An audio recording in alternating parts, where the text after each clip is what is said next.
Vilma, você já se vacinou contra o sarampo? Pois é, Você lembra? Não lembro. Pois é. Olha aí. Tem que se vacinar, Que confusão. Viu? Pois Tem que se vacinar.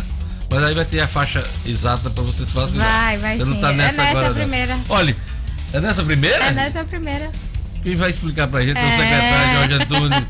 Bom dia, secretário. Bom dia, amigo. Mas é dia D, né? Obrigado. Dia D. Mais um dia para a gente lembrar a sociedade, a população, de que o poder público está pronto para cuidar da sua saúde, mas que nós precisamos também da participação do povo. Secretário, por que é importante se vacinar contra o sarampo nesse momento? Uma doença que estava praticamente erradicada do país, mas que voltou com força. Veja bem, graças a Deus aqui no nosso estado não voltou com força. Nós temos, em que pese a situação do país, né, principalmente em fronteiras, de número de casos altos, aqui no nosso estado nós só tivemos 2 casos, graças a uma atuação muito eficiente que nós fizemos bloqueio.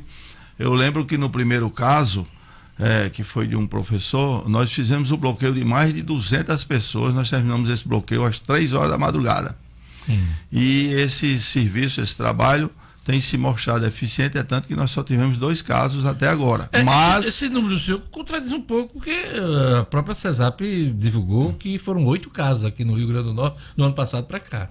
Bom, 8 casos. Eu tenho na capital 2 casos. Sim, no então estado. Na capital 2 casos. 2 casos, então é isso. Então. Porque no estado todo são 8. Perfeito. E aqui na capital 2, né? 2 casos. Então, não é um número que assuste, mas é um número que preocupa.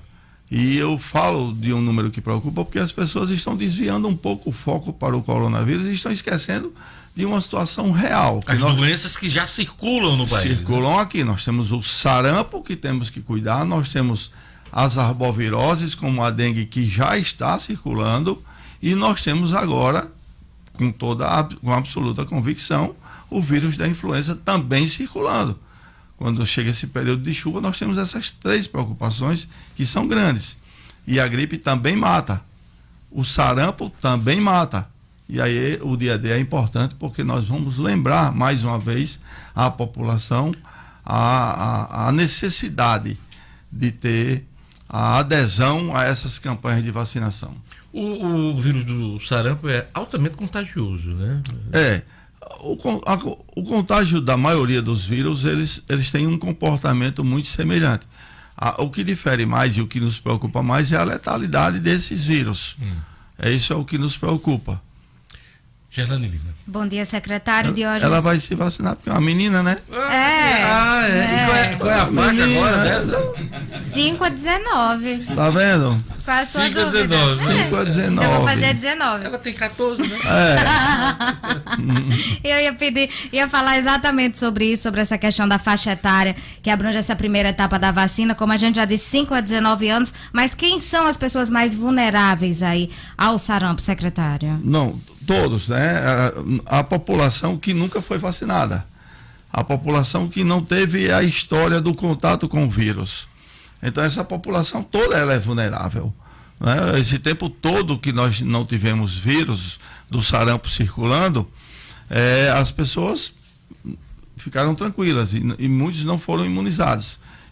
Essa população que nos preocupa, que é a faixa etária de até uns 39, 49 anos, essa população não teve contato com o vírus. E é essa população que nós queremos alcançar, aproximadamente umas 12 mil pessoas. Secretário, essa primeira etapa da campanha, começou agora recentemente, vai ter o dia D amanhã, mas vai até, se eu não me engano, me corrija, final de março, 31 de março. Né? Mas teremos outras etapas. Explica pra gente as etapas até agosto. Na realidade, isso é um programa. Ele é contínuo. Nós fazemos esses movimentos apenas como uma forma de despertar a população.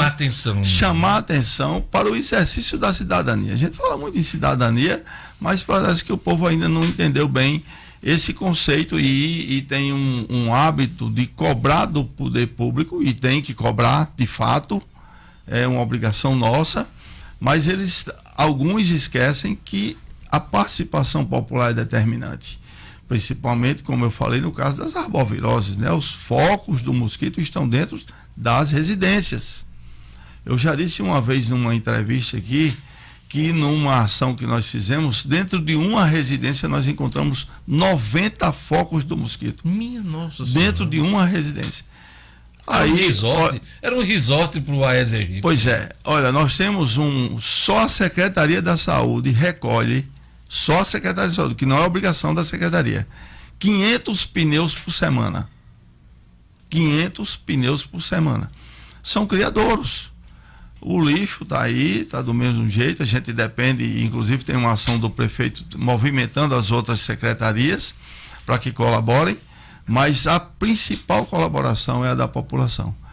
Primeiro, cuidando de suas residências, do seu domicílio, se preocupando não só com ele, mas com os seus vizinhos, com os seus parentes. E o outro é aderindo às campanhas de vacinação, porque nós fazemos uma mobilização enorme. Nós temos toda uma logística para colocar esse serviço disponível para a população. As doses já estão disponibilizadas, todos os postos de saúde. Pessoal, unidades, todas preparadas. Eu só preciso que a pessoa dedique um pouquinho do seu tempo e leve o seu familiar para se vacinar. As autoridades de saúde têm registrado uma queda na cobertura vacinal do país e muito se atribui à questão de fake news e campanhas de pessoas que não acreditam em vacina. Como é que está essa história hoje? O poder público está enfrentando bem esses questionamentos? Está, e a gente percebe já uma mudança. A mudança das últimas campanhas. A única forma, e aí é bom que a população preste bem atenção, a forma mais eficiente de prevenção se chama vacina. Não existe outra forma de prevenir doenças que não seja vacina. Obviamente que aí vem os cuidados com a saúde, não é? A atividade física, a alimentação saudável, mas isso não vai lhe imunizar contra esses vírus circulantes. Só quem vai lhe imunizar é a vacinação. E alguns vírus, né, são mutantes. Eles têm uma facilidade de mutação muito grande, como é o caso da gripe, né, e os seus vários tipos. O coronavírus é apenas uma das famílias de vírus que causam problemas de doenças respiratórias, né, secretário? Perfeito. É tanto que esse está sendo chamado de novo coronavírus 2019. É o Covid-19, né? Covid-19. Então, nós já tivemos aí esse em 2002, se eu não me engano, o SARS, que é uma síndrome respiratória aguda. Depois tivemos lá em 2012, 2010, eu não sou muito bom de dieta, do Oriente Médio. Agora estamos de novo agora. Então a capacidade de adaptação, como você bem colocou, foi brilhante essa sua colocação, para que a população entenda e às vezes pensa que uma vacina ele está livre para o resto da vida. Não, esses vírus vão se adaptando e as vacinas são produzidas a partir de cepas circulantes. Então nós vamos trabalhando cada vez também, nos adaptando à adaptação do vírus. Gerlane Lima. Diante dessa adaptação aí do vírus e mesmo assim a importância da vacina, pode acontecer da pessoa se vacinar e mesmo assim adoecer? Não. Essa possibilidade ela é praticamente zero. Imunizado, ele não vai adoecer. E a pessoa, ele não vai adoecer. Eu acho que eu estou entendendo, porque circula nas internet a história, às vezes a gente vacina e adoece na sequência. Não, e você não se imuniza. E às vezes é porque tomou só uma dose também da vacina. Não, explica pra gente o que é que está acontecendo. Não.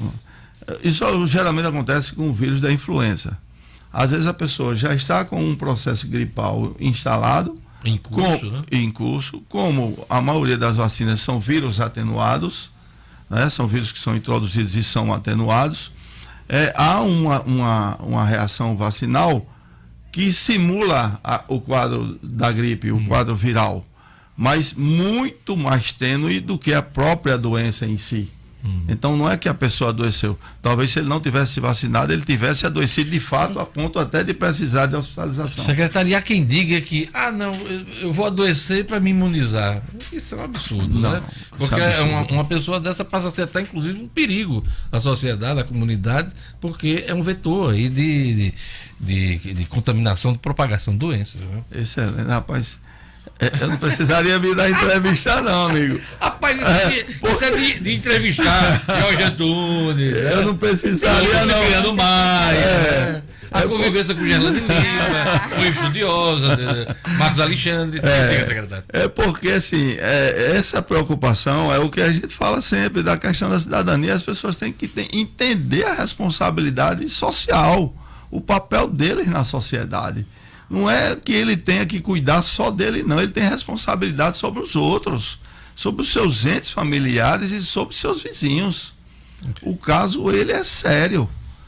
O poder público, aí eu vou falar um pouco de dinheiro, não querendo desviar do assunto do cuidado, mas o volume de recursos financeiros empregados para cuidar de um doente é 10 vezes maior do que imunizar. É melhor prevenir, né, do que remediar aquele velho ditado. Né? O dano para a sociedade, para esta pessoa que não se imunizou, é 10 vezes maior para ele e para a sua família do que se ele tivesse imunizado. Secretário, tem outro aspecto. Eu vejo de vez em quando umas matérias na televisão, tipo assim, a mãe: eu vim no posto de vacinação, trouxe meu filho, porque se ele não tiver com a carteira em dia, ele não tem direito à creche e direito à escola. Quer dizer, ela está levando o filho, não pela necessidade e pela importância de vacinar a criança, mas sim de estar com a carteira em dia para poder levar o menino para a creche, né? Tá faltando um pouco de conscientização também nesse sentido, né? Tá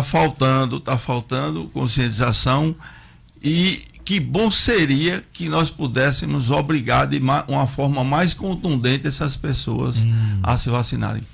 Olha, tem países, eu citava esse exemplo ontem, nós temos um problema grande aqui no nosso estado de abandono de tratamento de tuberculose. Tem países em que a polícia vai na casa do cidadão buscá-lo.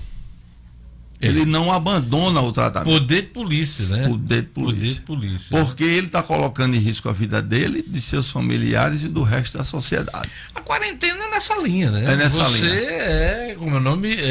Você tem isolado. Você é isolado, né? Nos Estados Unidos já aconteceu isso com comunidades, com cidades, né? Está acontecendo agora na China, esse coronavírus. Isso. Você tem isolamento de cidade de milhões de pessoas. Para proteger, né, o resto da sociedade. Até do mundo, né? Do mundo. Secretário, chegou uma pergunta aqui. Eu sei que o hospital é do Estado, mas está em Natal. Como é que está essa história da desativação do Rui Pereira? Qual a notícia mais recente que o senhor tem? O que eu tenho é que o secretário de Estado está aguardando uma decisão judicial para fazer a transferência daqueles pacientes. Essa foi a última notícia que eu tive. Ele está fazendo. Eu acho que a gente tratou aqui no Jornal 96. Essa é a última notícia que eu tenho. Está respondido aí. Secretário, no momento final da nossa entrevista, faça um chamamento amanhã para o dia D da campanha contra o sarampo, que é de grande importância. Na realidade, é um apelo. Eu quase imploro à sociedade, à população, que compareça. Compareça, porque além do direito dessas crianças, como a nossa repórter aqui, é um dever do pai. Isso é um dever. Isso está na lei, isso é jurídico. Ele tem obrigação de vacinar o seu filho. Mas eu não queria partir para esse lado, eu queria partir para o seu coração. Cuide do seu filho, cuide da sua família, cuide de você. E o coronavírus deixa que o poder público está cuidando. É isso aí. Olha, uma última pergunta, Adriano Pajussá está dizendo aqui, perguntando, né? Quem tem comprovado no cartão do SUS que tomou as 2 doses na vacina contra o sarampo, precisa ir? Não, se você já tem comprovação do seu cartão, você não precisa vacinar. Está imunizado, né? Mas se tem dúvida... dúvida, é melhor ir. É isso aí. Obrigado, secretário Jorge Antunes. Agradeço como sempre. Sua presença, secretário de Saúde. Carinho de vocês. É isso aí. Obrigado.